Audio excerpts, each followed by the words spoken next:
Dios les bendiga, estimados hermanos. Es un placer para su servidor estar en esta ocasión, una vez más presentando una defensa ante ciertas declaraciones que hiciera el detractor y falso maestro Fernando Mata en sus transmisiones que él hace regularmente, ¿verdad? Tratando algunos temas, básicamente todos controversiales, pero en esta ocasión, en una plática que tuvo con otro hermano, pues hizo referencia a mi persona y hoy voy a comentar sobre lo que dijo. ¿Por qué yo no comería con Fernando Mata? Cuando leemos 1 Corintios capítulo 5 versículo 11, uno pudiera pensar que el apóstol Pablo es un especialista en arruinarle la cena a cualquiera. Eso es lo que se hace evidente sin analizar el pasaje, sin meditar en lo que dice. Sin embargo, cuando consideramos lo que contextualmente dice el texto, nos damos cuenta que las palabras del apóstol Pablo no son por mero gusto, no son una ocurrencia.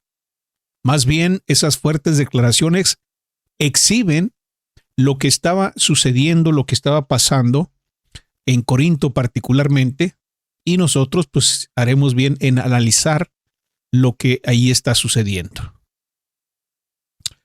Muchos hermanos ahí estaban fingiendo santidad en Corinto. Mientras mantenían una relación de pecado, pues querían también mantener una relación con toda la congregación. ¿Qué hace el apóstol Pablo ante este panorama que está ocurriendo aquí? Bueno, toma la mesa, la sacude y exige que caiga la hipocresía. La frase famosa del apóstol Pablo es esa que dijo: con el tal ni aún comáis. Esta frase no tiene nada que ver con un prejuicio, ¿verdad?, que el apóstol tuviese contra alguien. Es más bien una cirugía espiritual que, aunque lastima y duele, es algo necesario para que el cristiano se mantenga salvo. El contexto inmediato es brutalmente claro, hermanos. Corinto estaba tolerando un pecado tan grotesco que ni los pecadores aplaudían. Incluso si los pecadores se enterasen del asunto, pues obviamente se iban a escandalizar. Resulta que un hombre estaba viviendo con la mujer de su padre. Pablo no deja pasar el problema, no lo pasa por alto, no nada más murmura o comenta sobre lo negativo del asunto, sino que toma cartas inmediatamente. Lo desnuda, lo expone, y su acusación principal no es solo la existencia del pecado, sino la soberbia de la iglesia que presumía tolerancia cuando lo que debían hacer es lamentarse. La disciplina, según el apóstol Pablo, es un acto de amor sumamente necesario, quitando la levadura para que la masa no reviente en corrupción y entonces así pues la iglesia finalmente se pierda. Cuando leemos entonces el versículo 11, debemos tener en cuenta que Pablo distingue cuidadosamente entre los de fuera y los de adentro. Con los idólatras del mundo se convive porque si no habría que emigrar a otra galaxia, irse a vivir a otro mundo, irse a vivir a la luna. Pero cuando alguien se nombra hermano mientras se entrega al pecado como hábito, la iglesia tiene la obligación de tomar medidas. Los cristianos tienen la obligación de actuar. Pablo menciona varias categorías señalando al fornicario, avaro, idólatra, al maldiciente, al borracho y al ladrón. Ahora, el punto de la lista no es encerrar el pecado en 6 cajones.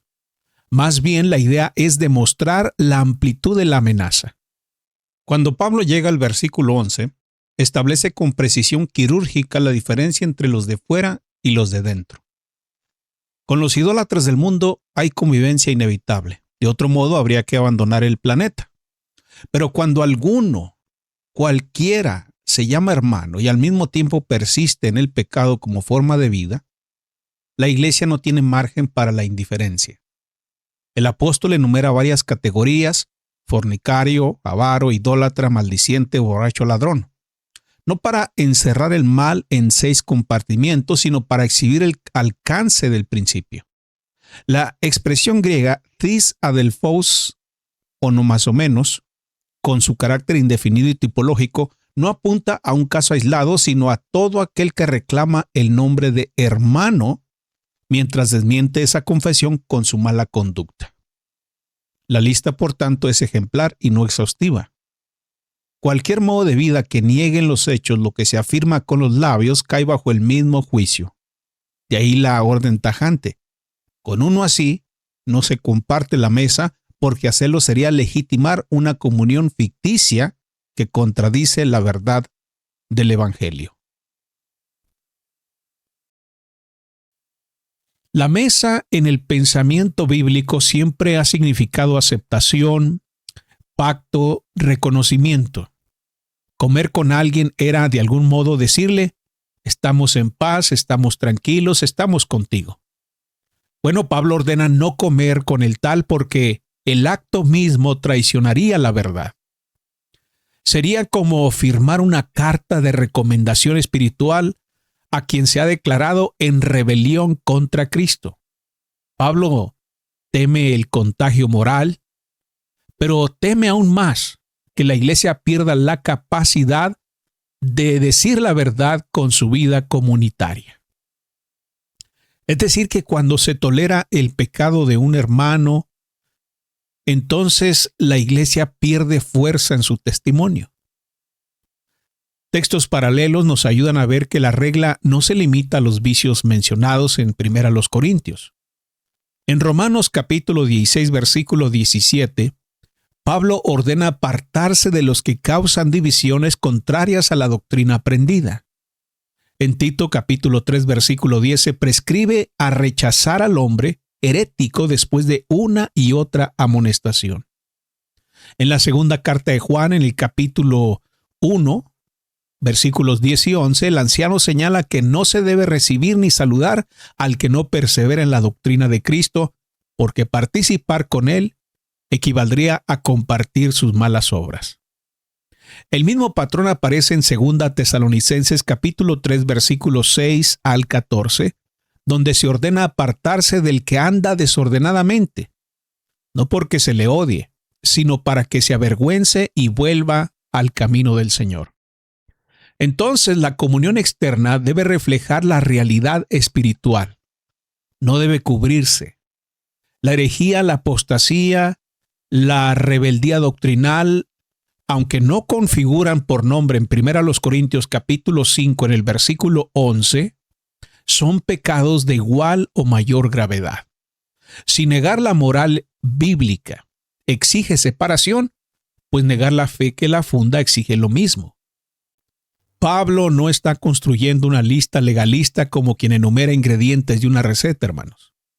Está marcando un principio diciendo que cualquiera que destruye con su vida, su doctrina o su impenitencia la integridad del Evangelio y aún así insista en ser considerado hermano, debe ser confrontado con una ruptura visible de comunión.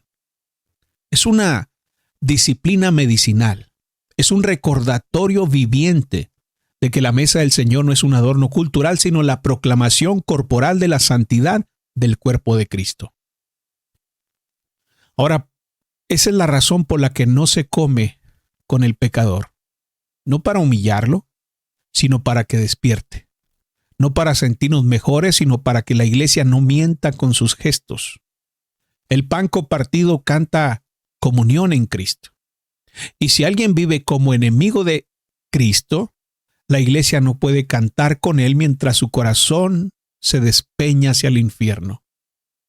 La sentencia es firme y alcanza también la herejía y la apostasía porque ambas son fermentos más corrosivos que los pecados visibles que Pablo enumeró. La mesa sigue siendo mesa, pero no debe ser una donde nos hagamos cómplices del pecado. El apóstol no pretende impedir toda relación, pretende impedir una comunión ficticia. Y aunque a mí me gustaría que los hermanos no necesitaran estos golpes pedagógicos, la historia demuestra que sin disciplina, la iglesia va directo al abismo envuelta en sonrisas. Pablo no está arruinando la cena ni quiere hacerlo nada más porque sí. Está intentando que no se convierta en un funeral espiritual. Así que, ¿por qué su servidor no comería con Fernando Mata? por la simple y sencilla razón de que se trata de un detractor, un falso maestro y un confeso apóstata. Estas calificaciones, hermanos, no tienen el propósito de ofender, no tienen el propósito de insultar como si fuesen el efecto de cierto sentimiento carnal de mi parte hacia su persona. Son hechos, son realidades lamentables que este individuo padece. Pero antes de entrar en detalles, consideremos sus palabras que declaró sobre mi persona y sobre esta postura que declaró ante muchos testigos. Vamos a verlo y escucharlo con atención. Incluso estaba viendo escuché una vez a Lorenzo Luébano, porque usted también no sé si ya hizo las paces con él o no, pero... No, fíjese, estaría bien. Lorenzo es muy inteligente. Yo admiraba mucho a Lorenzo, es muy bueno. Pero yo lo escuché, hermano. Mal, pero es muy bueno. Con respecto a lo de Lorenzo, ajá, yo comí en la misma mesa que él, comimos en la misma mesa en varias ocasiones. Yo personalmente... Lo mismo, hermano. Sí, claro, yo no tengo nada contra él, ¿no? Yo ahorita, sí, si viene Lorenzo, yo como con él, ¿no? Yo le creo, hermano, yo le creo. Entonces, ojalá que en algún momento pudiéramos reconciliarnos, ¿no? Yo estaría encantado de que nos reconciliemos porque digo, yo respeto el conocimiento de él, me parece una persona sumamente inteligente y yo durante mucho tiempo lo admiré así como ahorita admiro, no sé, a Edgar Pacheco, a Sacrosantum de los católicos, pero sí me parece una persona sumamente inteligente y si en algún momento pudiésemos coincidir para reconciliarnos, yo sin ningún problema acepto, ¿no? Eso con respecto a Lorenzo. En esta transmisión donde el detractor y falso maestro Fernando Mata conversa con José Carlos Ruiz, este último le pregunta si ya hizo las paces conmigo. Esta expresión, aunque suena muy tierna para los oídos que aman los malos entendidos, no describe en absoluto la realidad, hermanos. Hacer las paces es lo que ocurre cuando dos amigos rompen y luego buscan restaurar una amistad perdida. Pero yo nunca he tenido amistad con Fernando Mata. No la perdí porque nunca existió. Una cosa es servir a alguien en Cristo, cuidarlo, sostenerlo y procurar su bien espiritual, y otra cosa muy distinta es tener una amistad personal. Confundir ambas categorías es mezclar el agua con el aceite. La hermandad no implica intimidad afectiva y menos aún cuando la otra parte se conduce con torpeza absoluta y moral. Mi separación de Fernando Mata no brota de una desaveniencia entre colegas que chocaron por el temperamento. No estamos ante el drama trivial de dos personas, de dos camaradas que discutieron y luego dejaron de hablarse. Lo que ocurrió fue otra cosa muy distinta. Lo que pasó fue algo diferente. Me aparté de Fernando Mata por su actitud pendenciera, por su mala actitud dañina y francamente riesgosa y peligrosa. Ante ese tipo de conducta, uno no busca reconciliar sentimientos. No se trata de una reconciliación sentimental. Uno se aparta para guardar la conciencia, la paz mental y espiritual. Mi servicio hacia él y hacia su familia fue genuino, fue constante y ofrecido en Cristo, que es bastante más que lo que suele ofrecer una amistad humana común. Pero como él mismo despreciaba ese servicio y lo estorbaba con su carácter, llegó el punto en que no existe otro camino que tomar distancia. Esa es la verdad, sin maquillaje ni dramatismo. No soy un amigo enemistado de Fernando Mata. Soy un cristiano, un siervo de Cristo, un predicador que sirvió mientras pudo y que se apartó cuando la conducta del otro hizo imposible continuar. Así que no se trata de hacer las paces. Se trata de hacer la voluntad de Dios en el proceso. Y en este campo, como mencionaré más adelante, es el detractor y falso maestro Fernando Mata el que tiene mucho de qué arrepentirse. Fernando Mata afirma que yo soy muy inteligente y que en algún momento me admiraba mucho. Pero el punto no es si soy brillante o un simple mortal, ni si esa supuesta admiración era grande, pequeña o imaginaria. El problema real son sus detracciones, porque si de veras me tenía por tan inteligente y digno de admiración, eso jamás se reflejó en el trato que recibí mientras le servía espiritualmente a él y a su familia. Ahora, yo no viajé a su tierra movido por elogios, ni por posicionarme como el inteligente de la historia. Mi servicio no brotó de su estima, sino del mandamiento del Señor. Todo lo que hice fue por obediencia, no por vanidad. Así que, si hoy Él desea exhibir admiración retroactiva o calificarme de ingenioso, eso no resuelve nada. No tiene relevancia en este conflicto ni atenúa la responsabilidad de sus palabras calumniosas y perversas en mi contra. Yo no busco que Fernando Mata me considere inteligente. No busco su aplauso ni su reconocimiento. Lo único que anhelo, si algo anhelo, es su arrepentimiento. Y no por mi beneficio, sino por el bien de su alma y de quienes lo rodean. Esa es toda la historia. Sin adornos, sin dramatismo, sin demagogias. Fernando Mata dice que comió conmigo en la misma mesa. Y eso es verdad. Lo que omite, quizás por comodidad narrativa, es que en esa misma mesa se volvió intransigente e intolerante y ahí mismo provocó la ruptura que permanece hasta el día de hoy. Si él quiere reescribir la historia para lucir mejor, bueno, es libre para hacerlo, que lo intente. Pero tanto él como yo sabemos cómo ocurrieron realmente las cosas y ¿sabe qué? Dios también lo sabe. No necesito inventar nada. El Señor es mi testigo. No fui yo quien se volvió necio. No fui yo quien intentó convertir una clase bíblica fraterna en un torneo de arrogancias como si nuestra comida fuera la sede de una competencia para medir capacidades mentales. No fui yo quien viajó hasta su casa, gastando de lo mío, entregando mi tiempo y mi vida con el propósito perverso de enredarme en discusiones y disputas inútiles. Fui para servir, no para contender. Por eso, cuando él dice ahora que tuvimos un problema, es necesario corregir la idea. Es necesario corregir la frase. No, yo no inicié el problema. Fui yo quien lo detuvo.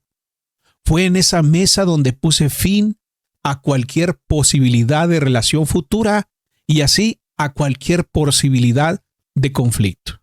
Muy simple, muy claro. Y aparentemente Mata pues tiene otra idea, tiene otra perspectiva, tiene otra visión o quizás ya olvidó las cosas.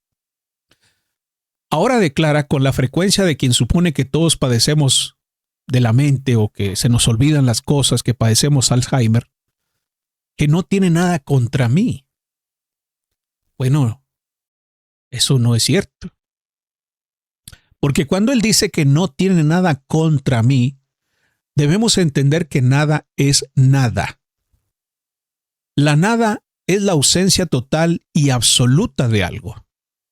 ¿Quién puede creer semejante declaración viniendo de quien, con tono amenazante, aseguró que me expondría tope donde tope? Así lo dijo. ¿Quién puede creerlo después de verlo más de 2 años empeñado en atacarme con una rabia que ni los demonios alcanzan en sus arrebatos más feroces? ¿Quién puede creerlo después de escuchar las expresiones sucias y perversas que ha lanzado en mi contra en sus redes sociales o por escrito? Decir que no tiene nada contra mí solo deja 2 opciones. O sufre un deterioro mental serio o pretende engañar a los oyentes posando como un hombre benigno y piadoso mientras borra con palabras suaves la ferocidad de su conducta pasada. Bueno, aquí no se requiere psicología profunda para ver esto, para darse cuenta de esto. Solo se requiere memoria. Y la memoria, cuando es honesta, no miente, no esconde las cosas, no las disfraza. Al contrario, si él dice estar realmente arrepentido, pues entonces debería ser honesto y reconocer su absoluta responsabilidad en este asunto. Así que mientras que ellos dos comerían juntos, tanto Fernando como sus invitados, debo decirles que yo no comería con ellos. Yo no comería ni con el detractor ni con José Carlos Ruiz. ¿Por qué? Porque ambos viven en pecado. José Carlos Ruiz confiesa estar violando la ley viviendo indocumentado en Estados Unidos. Confiesa también ser un liberal aprobando doctrinas falsas como lo es el institucionalismo, la centralización, el llevar la cena del Señor a un hermano para que la coma fuera de la asamblea, entre otros errores que menciona en sus declaraciones. Y por parte de Fernando Mata, él tiene muchos pendientes que arreglar con el Señor y con su servidor. Si no lo recuerda, bueno, pues le podemos refrescar la memoria. Número 1, tiene que arrepentirse por decir que yo borré un documento de mi sitio web, cuando eso es falso. Número 2, tiene que arrepentirse por decir que yo borré ese documento por estarme dañando, lo cual es falso. Número 3, tiene que arrepentirse por decir que yo borré ese documento para ocultarlo de la vista de la hermandad, lo cual es falso. Número 4, tiene que arrepentirse por participar en la mentira y el engaño de Rogelio Rosales al decir que yo lo estafé con $1,000, lo cual es falso. Tiene que arrepentirse por decir que Bill H. Reeves me cortó la comunión por juntarme con Luis Adriano Barros, lo cual es falso. Número 6, tiene que arrepentirse por decir que yo he solapado supuestos pecados de acoso sexual e inmoralidad, lo cual es falso. Tiene que arrepentirse por haber murmurado con otros, al decir que yo amenacé con llevar a las autoridades civiles a alguien, entrometiéndose y participando así en pecados ajenos. Número 8, tiene que arrepentirse por decir que yo he monetizado mis videos. Número 9, tiene que arrepentirse por decir que yo gano dinero con su nombre. Número 10, tiene que arrepentirse por decir que yo afirmo que el Nuevo Testamento enseña que un no cristiano puede y debe bautizar. Número 11, tiene que arrepentirse de su sectarismo, al haberse erigido en fundador y cabeza de una secta denominada la única iglesia verdadera. Número 12, tiene que arrepentirse por promover esa doctrina falsa e incongruente de que el Nuevo Testamento enseña que para la salvación solamente los cristianos pueden y deben bautizar. Número 13, tiene que arrepentirse por predicar un evangelio diferente al que creyó y obedeció en el pasado. Número 14, tiene que arrepentirse por decir que yo no quiero debatir con él públicamente, ocultando el hecho de querer debatir la difamación mencionada anteriormente. Número 15, tiene que arrepentirse por decir que yo pagué una página web para atacarlo. Eso es falso. Número 16, tiene que arrepentirse por decir que yo pagué una página web para hablar exclusivamente de él, lo cual también es falso. Número 17, tiene que arrepentirse de su doble moral, hablando mal y exponiendo al descrédito a una mujer, a una hermana en Cristo, lo cual es falso, porque él se presentó como un defensor de las mujeres para después atacar terriblemente y de manera descarada a una hermana en Cristo. Número 18.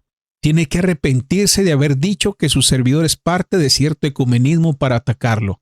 Número 19. Tiene que arrepentirse de engañar al decir que me refutó en algo, lo cual es mentira. Número 20. Tiene que arrepentirse de ser contumaz mientras estuvo haciendo falsas acusaciones a solapar las que otros hicieron y siguen haciendo en mi contra como la que estamos aquí considerando. Número 21. Tiene que arrepentirse por hacer las obras del diablo. Número 22. Tiene que arrepentirse de habernos acusado falsamente a Luis Adriano Barros y a Guillermo Álvarez de ser acosadores sexuales. Número 23. Tiene que arrepentirse de habernos acusado falsamente a Luis Adriano Barros, a Guillermo Álvarez y a su servidor de ser estafadores. Número 24. Tiene que arrepentirse de acusar falsamente a Luis Adriano Barros de pedofilia y violación y de que yo solapo tales pecados. Número 25. Tiene que arrepentirse por decir que yo prediqué cierto sermón siendo miembro de la iglesia cristiana, lo cual es mentira. Es una mentira histórica. Número 26. Tiene que arrepentirse de decir que yo les conté a sus suegros, a Jovita y a Tereso, que Luis Adriano Barros acosó sexualmente a sus hermanas en León, Guanajuato, lo cual es falso. Número 27. Tiene que arrepentirse de haber acusado de mercaderes del Evangelio a quienes vivimos del Evangelio, porque ahora él hace lo mismo. Número 28. Tiene que arrepentirse de su apostasía por la que ha estado engañando y viviendo de los hermanos con un evangelio pervertido y diferente al que enseña el Nuevo Testamento.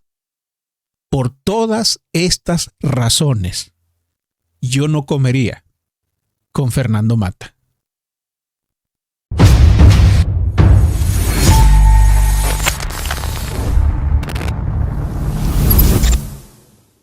Manipula el que desea dominar sin ciencia, el que quiere doblegar sin diálogo ni conciencia. Si me convences con razón, no me humillas ni me hieres. Caminamos juntos bajo la luz que ambos prefieren aceptar. La verdad no me reduce ni daña, me eleva, me dignifica, me aligera la montaña. Pero si sigo tu palabra sin entender lo que dices, me vuelvo gregario, esclavo de directrices. Eso no es fe, es sometimiento. En pensamiento cautivo, sin cimiento. La verdad convence, la mentira controla. El sectario te encadena mientras te consuela. Esta es mi defensa. Esta es mi defensa contra los que me acusan. Esta es mi defensa contra los que me acusan. Es mi respuesta pública a quienes fabrican rumores, a los que en su sectarismo levantan falsos dolores. Dicen que nunca obedecí al Cristo verdadero, que fui bautizado en secta y soy obrero extranjero, que excomulgo santo, que mi obra es peligrosa, que ando oculto en tinieblas, cual serpiente sigilosa. Y ahora su inventiva sube otro peldaño. Me llaman estafador, me llaman daño, pero son sus afirmaciones reales o veraces, o se desmoronan cuando la escritura hace enlace. La verdad no teme, se presenta completa. La mentira grita fuerte, pero siempre es hueca. Mis respuestas vendrán con Biblia y evidencia, no con cuento, no con arrogancia. Expondré su falsedad con claridad severa, porque la luz desenmascara lo que la lengua exagera. Obreros del Señor mostrarán lo que se esconde, el partido irracional que en su odio responde. Antiluébano, dicen como si el reino fuera ring, como si la verdad temblara ante su swing. Esta es mi defensa contra los que me acusan. Esta es mi defensa contra los que me acusan. Este sitio es difícil, no por la doctrina, sino por el conflicto, por la herida que contamina. No busqué cazar hermanos, no pedí esta batalla, pero ellos cavaron el foso y empujaron la malla. Se opusieron a un siervo por falta de entendimiento de lo que es la iglesia, la verdad, el mandamiento. Otros guardan intenciones más turbias que el viento, pero la justicia expone lo oculto en su momento. Presento esta obra por el daño doctrinal, porque muchos siguen voces que los llevan al mal. Esto no es personal, es defensa necesaria del deber de todo cristiano ante guerra sectaria. Atentan contra la fe, contra mi honra y mi moral, pero la verdad responde firme, espiritual. Las calumnias fueron públicas, así es mi respuesta, porque arrastraron congregaciones en su protesta. Involucraron incrédulos, redes, multitudes, buscando arruinar mi nombre con falsas actitudes. Que se arrepientan, que abandonen su error, que callen su agenda de contienda y rumor. Y si no quieren luz, igual la palabra avanza, porque la verdad del Señor jamás se cansa. Esta es mi defensa contra los que me acusan.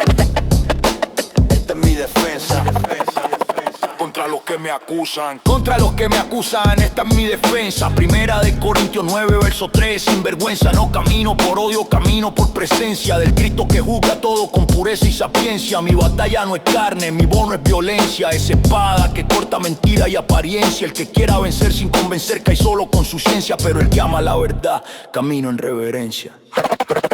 Contra los que me acusan, esta es mi defensa. Esta es mi defensa. Si la luz te hiere, no es mi culpa, tu conciencia. Esta es mi defensa contra los que me acusan. Esta es mi defensa contra los que me acusan. Esta es mi defensa contra los que me acusan. Que me acusan. Que me acusan. Que me acusan. Contra los que me acusan.